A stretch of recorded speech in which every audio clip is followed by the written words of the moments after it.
संध्याकाळचं 4चं टायमिंग आहे. तर इथूनच मी व्हिडिओला सुरुवात केली. तर माझा नक्ष 3ला येतो. तर त्याला म्हटलं खाऊ पिऊ घातल्यानंतर रोज त्याला झोपायची सवय आहे. तर पहिले म्हटलं त्याला झोपवून देते आणि त्याच्यानंतर मग आपल्या कामाला. दोघांचाही टायमिंग 3चाच आहे आणि ती 4ला आता ट्युशनला गेली. त्याच्यानंतरच तो आरामात झोपतो. आपल्या गृहिणींची इतकी कामं असतात की बस लागलेच असतात. आपण झोपायला गेलो तरी हाच विचार करत असतो की आता मला कोणतं काम आहे, आता मला हे करायचं आहे, मला ते करायचं आहे. सकाळी उठलं तरी तोच विचार, आज दिवसभर मी काय करीन, आणि दुपारी थोडा वेळ लोटलं तरी त्याच्यानंतरचा विचार की मी आता मला काय काय करायचं आहे. तर माझंही तसंच चालू असते. तर आहे ना, आता दिवाळीपासून आणलेलं दळण संपलेलं होतं. तर आता म्हटलं दळण वगैरे दळून घेऊन येते, पीठ वगैरे जेवढं काही आहे ते. आता हे गहू आमच्या शेतातलेच आहे. शेतातमधूनच स्वच्छचे चाळून निवडून येतात. तरी पण थोडेफार खडे वगैरे राहतातच म्हणा. हे सगळं आपल्या डोळ्यांनी पाहिल्याशिवाय आपलं मन तर काही मानतच नाही. माझंही तेच आहे. तर आता पूर्ण जेवढे काही आहेत गहू सगळे निवडून घेते छान व्यवस्थित. आणि मी तेवढंसं दळण दळून नाही आणत. मी चांगलं 1.5-2 कुडं चांगलं दळून आणते. चांगलं 16-18 पायल्या, म्हणजे मला चांगलं 1 महिना तरी चालते. काही होतच नाही. आपण जेवढं वापरायचं आहे तेवढं मी काढते आणि बाकीचं जेवढं दळण आणलेलं आहे ते मोठ्या पिंपामध्ये तसंच ठेवते आणि लागता मग काढत असते. त्यामुळे काही होत नाही.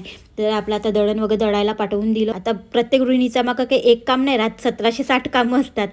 तर आताच मी दळण पाठवलं, जेवढं झाडायचं होतं झाडून काढलं. मग आता ते आले तर त्यांना चहा वगैरे दिला, कपडे गडे करणं, बरेचसे असे कामं असतात, दिवा बत्ती आता सगळं झालेलं आहे. आणि मस्त छान असा मी आज स्वयंपाकाचा बेत ठेवलेला आहे. माझ्या संध्याकाळचा स्वयंपाक मी कसा कमी वेळात आवरते आणि तेही पूर्ण हेल्दी नाश्त्यात आहेत आणि पूर्ण थालीच आहेत.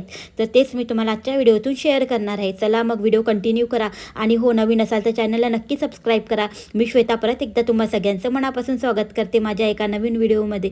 तर इथे तेल घालून घेतलेलं आहे आणि मी बनवणार आहे ते म्हणजे की आज मस्त अशी खसखसची भाजी बनवणार आहे. त्यासाठी भरपूर असे कांदे मी चिरवून घेतले आणि बस ते भरपूर कांदे लागतात खसखसच्या भाजीला. तेलामध्ये छान टाकून दिले, तोपर्यंत होत राहील म्हटलं. इकडे खसखस घेतली आहे, त्याच्यामध्ये थोडेसे शेंगदाणे घालून घेतले, थोडंसं जिरं घालून घेतलं, त्याच्यातच थोडंसं अद्रक आणि लसूण घालून घेतलं आणि थोडीशी कोथिंबीर घालून घेतली आणि एवढं सगळं वाटण बनवणार आहे. आता बघू शकता हे आपलं खसखसमध्ये शेंगदाणे वगैरे टाकलं तर त्याचं वाटण मी तयार करून घेतलं. आणि जोपर्यंत छान असा ब्राऊन कलर होत नाही आपल्या कांद्याचा, जे आपण बारीक चिरून टाकलेले आहेत कांदे भरपूर, तोपर्यंत हे काही टाकायचं नाही. आणि आता त्याच्यानंतर हे खसखसमध्ये जे मी बारीक केलेलं आहे ना खसखस, तर ते पूर्ण आता ह्या तेलामध्ये सोडलेलं आहे. आता तिखट मीठ वगैरे मी अगोदर काही घातलेलं नाही. आता भरपूर जणांची बनवण्याची पद्धत वेगळी असेल म्हणा, पण माझी पद्धत वेगळी आहे खसखसची भाजी बनवण्याची. आता ही खसखसनं मी तेलात होऊ देते, कांद्यासोबत भरपूर वेळ होऊ देते. कमीत कमी 5-7 मिनटं तेलातच होऊ द्यायची कमी गॅसवर. मग जोपर्यंत असं एकजीव होत नाही, म्हणजे कढई सोडत नाही, तोपर्यंत ते होऊ द्यायचं. आणि त्याच्यानंतर मग जेवढे काही मसाले आपले बेसिक ते सगळे टाकून घ्यायचे.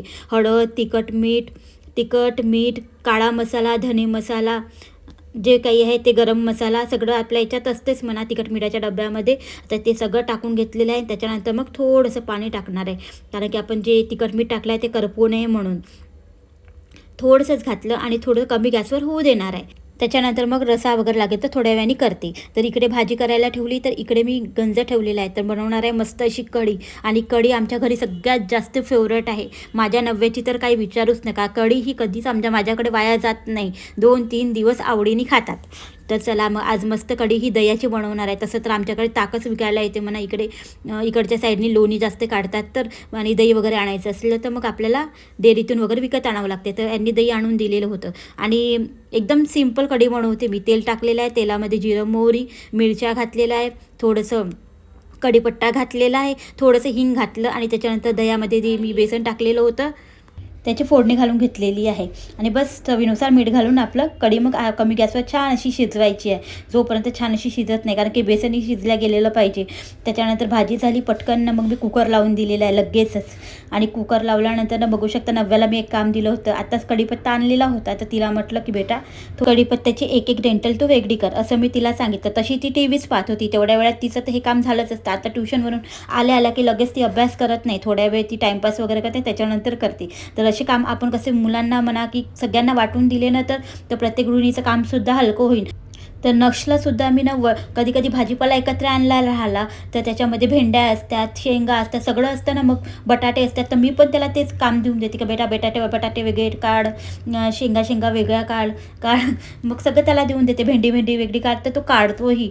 तर आतापासून कशा अशा सवयी आपण लावल्या तर त्याच्यातून मुलांचं कॉन्सन्ट्रेट तर होतंच म्हणा, पण की वस्तू कशी वेगवेगळी काढल्यानंतर त्याच्याने बुद्धीसुद्धा तेज होते असं मी ऐकलेलं होतं.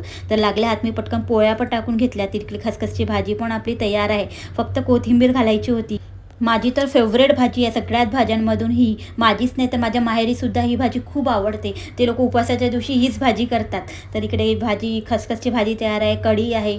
तर सोबत इकडे मी पुन्हा सलादही तयार करून घेतलं भरकन. पोळ्या पण तयार झालेल्या आहेत आणि वरण भाताचा कुकर तर मी लावलाच होता, तोही गरम गरम आहे.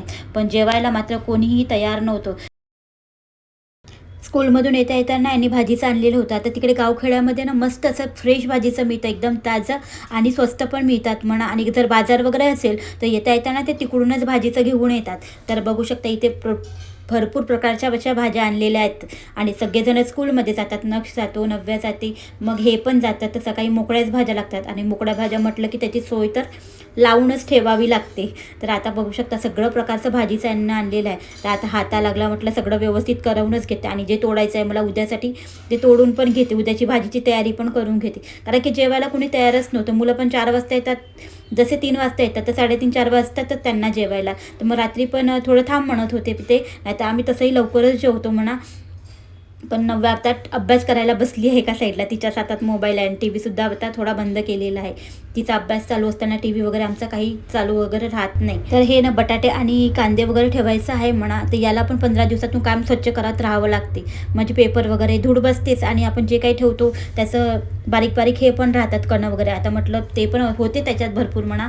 ते परत काढले आणि परत व्यवस्थित न्यूजपेपर दुसरा टाकलेला आहे. न्यूजपेपर कायम ठेवत असते मी याच्यात. आणि तो पहिलावाला न्यूजपेपर तसाच उचलून फेकून दिलेला आहे. तर वरती पुन्हा कांदे ठेवले, खाली बटाटे ठेवलेले आहेत आणि मिरच्याच्या मुक्या काढायचा. किती नाही म्हटलं तरी खूप काम राहते, बरं नाही राहत असं नाही. तर एवढ्या भाजीच्या मागं आपले कमीत कमी अर्धा पाऊण तास तरी जाणार, गेलाच माझा, जाणार काय गेलाच. तर इथे सगळं मी व्यवस्थित लावून घेतलं. आता काही जे मला फ्रीजमध्ये ठेवायचं आहे ते फ्रीजमध्ये ठेवीन, कारण की फ्रीज पण काय आपला एवढा मोठा डबल डोअरचा नाही आहे. आणि डबल डोअरच्या फ्रीजमध्ये कसं ना भरपूर सामान येऊन जाते, पण आपल्या छोट्या फ्रीजमध्ये आपण काय काय ठेवणार आहे. आणि तसं जास्त सामान ठेवलेलं मला आवडतही नाही. इकडं भाजीचं व्यवस्थित करतच होती तर हे म्हणत होते की मला ताट वाढ. पहिले विचारलं तर नाही म्हटलं, पण जेव्हा मी कामाला दुसरं लागते ना तेव्हाच मग गलबत म्हणतात की ताट वाढ. तर तुमच्यासोबतही असंच होते का नक्की सांगा. तर आता तिथून भाजीचं लावता लावता उठली, मग त्यांना ताट वगैरे वाढून दिलं आणि मग म्हटलं नंतर आरामात सगळं ठेवत बसते. तर यांनाही दिलं, देवाजवळ जो नैवेद्य ठेवलेला होता तो नक्षला दिला. आता हे दोघंही जेवण करतील. आणि सकाळी तर पूर्ण प्रॉपर एवढं घाईत मुलं पण सलाद वगैरे नाही खात. पण रात्री कसं सगळं व्यवस्थित चिरून वगैरे दिलं तर मग मुलं पण नाही जास्ती तर 1-2 तरी बाईट खातातच खातात. तर चला मग सगळं भाजीचं आता व्यवस्थित थोडंफार फ्रीजमध्ये ठेवते, थोडंफार बाहेर ठेवते. आणि उद्या सकाळच्या भाजीसाठी शेंगा तोडून ठेवलेल्या आहेत. आणि त्याच्यानंतर मग मी आरामात जेवण वगैरे करीन. तर तिने कढीपत्ताचे डेंटल तर वेगळे केळेच होते म्हणा, पण मी कढीपत्ता पण असा भरून ठेवलेला आहे, म्हणजे असा काढून ठेवलेला आहे. म्हणजे एवढं सगळा ते कढीपत्ता आपण फ्रीजमध्ये ठेवायला लागलं तर कुठं मावणार आहे. हे असं थोडंसं काढून ठेवलं की पटकन लगेच आपल्याला घेता येते, धुतलं की पटकन भाजीत टाकताही येते, कोणत्या याच्यामध्ये टाकता येते. तर आज संध्याकाळचं थोडंफारच रुटीन मी शेअर केलेलं आहे, पूर्ण तरी शेअर केलेलं नाही. दिवाबत्ती वगैरे नेहमीच शेअर करते म्हटलं, बाकीच्या वस्तू वगैरे, तर म्हणून मी जास्त काही शेअर नाही केलं. चला मग मी तेच व्हिडिओ सेंड करते.